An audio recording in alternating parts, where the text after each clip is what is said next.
Assalamualaikum warahmatullahi wabarakatuh. Pada kesempatan kali ini saya akan membahas buku dengan judul Berdamai dengan Badai.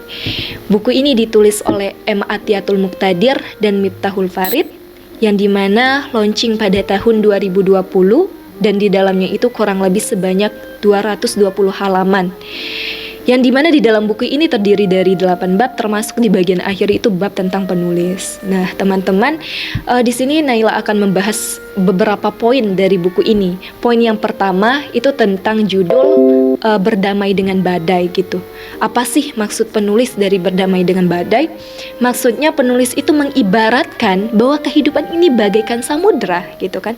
Dan kita manusia sebagai pengembara yang mengarunginya gitu. Dan badai adalah ujian dalam kehidupan gitu.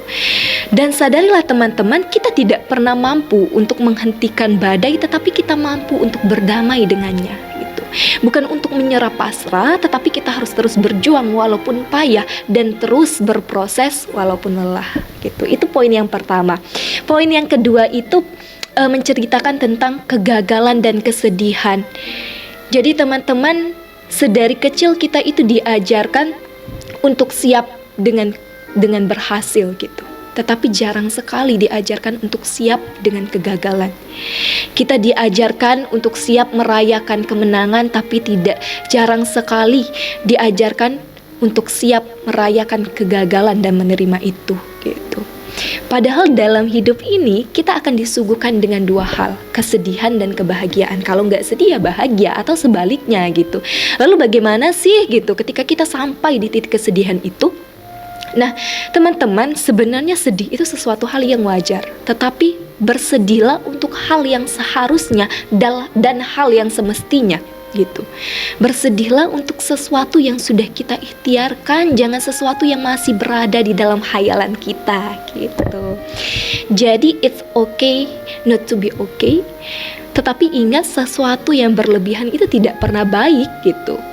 Jadi ketika kita sedih gitu, terima itu, lalu kemudian kita harus melawan. Bagaimana caranya? Buku ini mengajarkan, ingatlah hal-hal yang membuat kita bersyukur, hal-hal yang membuat kita tersenyum, dan hal-hal yang membuat kita bahagia.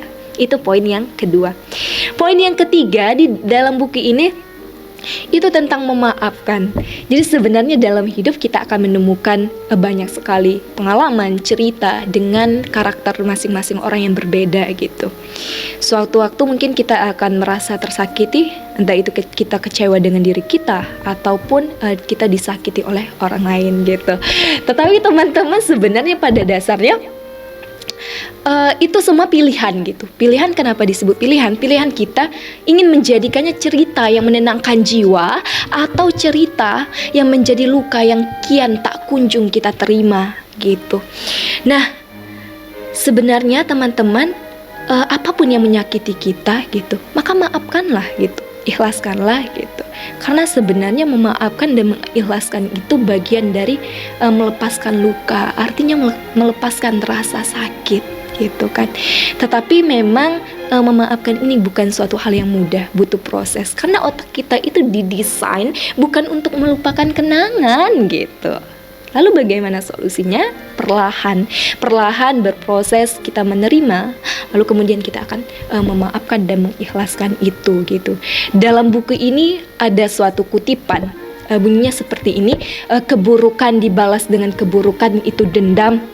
Lalu kemudian kebaikan dibalas dengan kebaikan itu hal biasa. Lalu kemudian kebaikan dibalas dengan kejahatan itu zolim.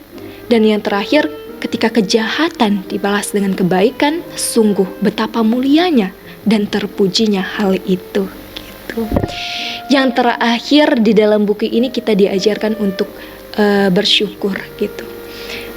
Kenapa teman-teman kita merasakan kesedihan, kepahitan di dalam hidup? Buku ini mengatakan bahwa kita itu terlalu sibuk memikirkan hal-hal yang di luar kendali kita dan melupakan hal yang ada di hadapan kita gitu. Padahal Allah itu tidak pernah sama sekali menyuruh kita untuk menghitung nikmatnya, tetapi Allah hanya menyuruh kita cukup dengan bersyukur, maka Allah akan tambah nikmat itu, gitu kan, gitu.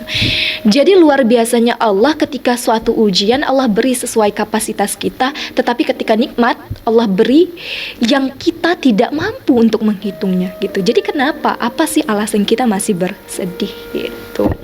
Jadi ini teman-teman, isi dari buku Berdamai dengan Badai itu, yaitu kita bersyukur tanpa tapi, sabar tak bertepi, gitu kan, menerima diri, hidup dengan penuh arti, berhenti mengejar gengsi duniawi, dan yang terakhir berserah hanya kepada ilahi, gitu. Teman-teman, buku ini sangat direkomendasikan sebenarnya untuk semua kalangan sih, gitu. Tetapi untuk kita para remaja yang masih mencari, yang mulai menemukan ujian-ujian kecil dalam kehidupan, gitu kan, pasti berpikir bagaimana sih mindset apa yang harus saya tanamkan, lalu kemudian bagaimana tips and trick kita menyikapinya, gitu. Teman-teman bisa menemukan di dalam buku ini, gitu. Karena juga penulis menyampaikan, jadikan buku ini sebagai teman ketika kita lelah, ketika kita butuh motivasi dan lain sebagainya, gitu. Mungkin hanya itu teman-teman, karena hidup kita bukan untuk menjadi sempurna, tetapi untuk terus belajar, berproses, dan bertumbuh. Terima kasih. Wassalamualaikum warahmatullahi wabarakatuh.